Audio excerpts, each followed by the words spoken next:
Yep. Okay, Bonnie, rolling. Okay. Congratulations. My God, was this fun. I had such a great time watching this movie. And good. Catherine, we'll start with you. Okay, so how did you get infiltrated into the boys' club? Well, two of the boys, Steven Soderbergh and Jerry, called me up and said, we're doing another one. And I was cast pretty late, actually, the beginning of the year. And I was brought up with a whole bunch of boys, so I felt very comfortable, although a little intimidated when you have so many great actors, you know, and you go in to meet for the first time, say, hi, how are you, nice to meet you. But it was great. I slipped in and was made very, very welcome indeed. So fess up, who gave her the hardest time? I don't think anyone would give Catherine a hard time. I just start to cry. It's sad. Yeah, we're a pretty easy group to slide in with. I think, you know, it was great. It was a perfect fit. Yeah, I was going to say that, you know, after watching this movie, I don't even know how you guys got your work done. You look like you just had way too much fun making this movie. We had a lot of fun. I mean, I think, you know, Soderbergh definitely does the heavy lifting when it comes to these movies, because trying to technically do, you know, I mean, he's the cinematographer, he's the camera operator, he's the director, and he's trying to balance, you know, 12 storylines, you know, in his head, and he's editing at night, you know. I mean, it really is a hard work for him, and we, like all of us, are used to doing movies where we work, you know, an 80-day schedule, and we work all 80 days, and so anything like this where suddenly you're working a few days a week and then you have a few days a week off is going to end up feeling, you know, like incredible luxury. So, and being the locations that we were as well, yeah, you know, it's not like, you know, going back to a small apartment. You can get out there and enjoy the culture and get a sense of, you know, being in a city like Rome or Amsterdam. Well, how did you enjoy playing Isabel? I mean, she's a bit of a, you know, you can't get a handle on her really, right? And she's a bit of a badass, I think, a little bit. How did you enjoy it? Yeah, I think it's in her blood. I mean, it's so ironic that her job is to catch, you know, thieves, and probably the love of her life still is a thief. But she was a lot of fun. It was nice, you know, being European, being over there, being in Europol. Yeah. I'm very proud. Going to The Hague, shooting at The Hague. Yes.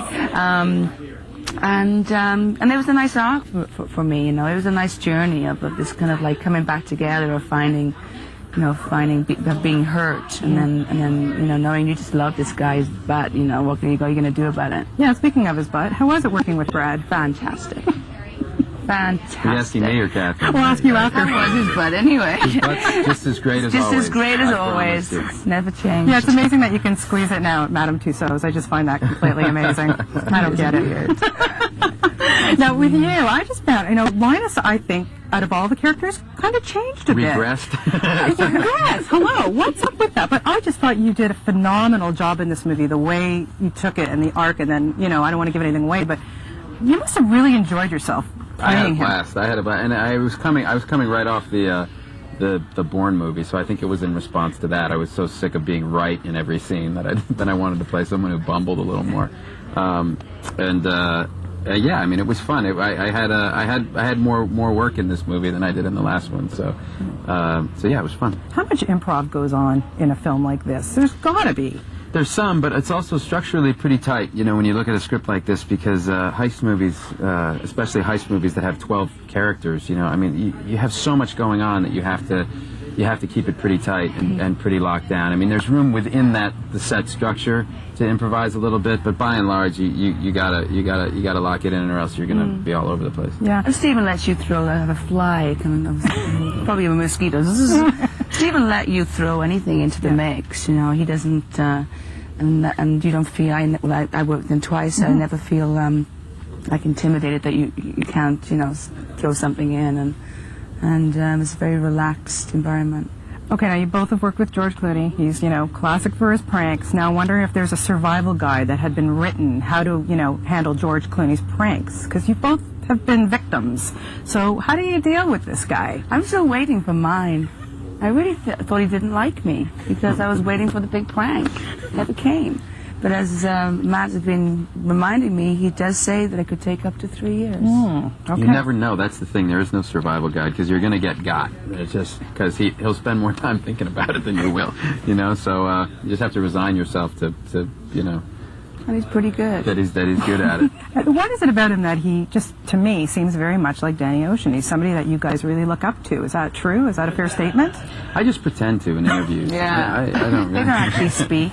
I don't really know him very well at Oh, all. No, there's a lot to admire there. You know, just, you know, personally, obviously, you know, as a friend, but you know, the choices that he's made career-wise. You know, I mean, in the last few years, he's done 3 movies with Soderbergh, 2 with the Coen brothers. He's directed a movie. I mean, he's, you know, just really makes really smart, good choices. I just admire that, you know, that he chooses to use his kind of star the way he does. He, you know, helping out other directors. You know, producing movies. You know, that getting movies to the screen that wouldn't get there without his help or his participation. Yeah.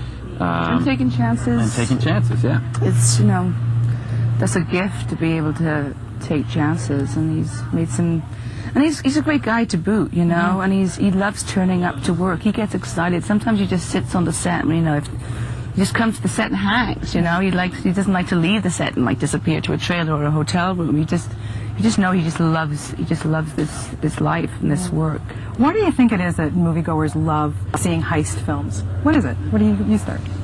I don't know exactly what it is. There is that rush you get, though, and I mean, I think people like to try to figure out, you know, like to be put in the same kind of quandary that the characters are put in, and figure out how they're going to do it, and how they're. And when a heist movie's done well, the answer, the heist, is always kind of constructed in a smarter way than you would have thought of, and that's always what is enjoyable when you sit back and you go, oh right, well they went down the wall, of course. Yeah, you know. I missed that.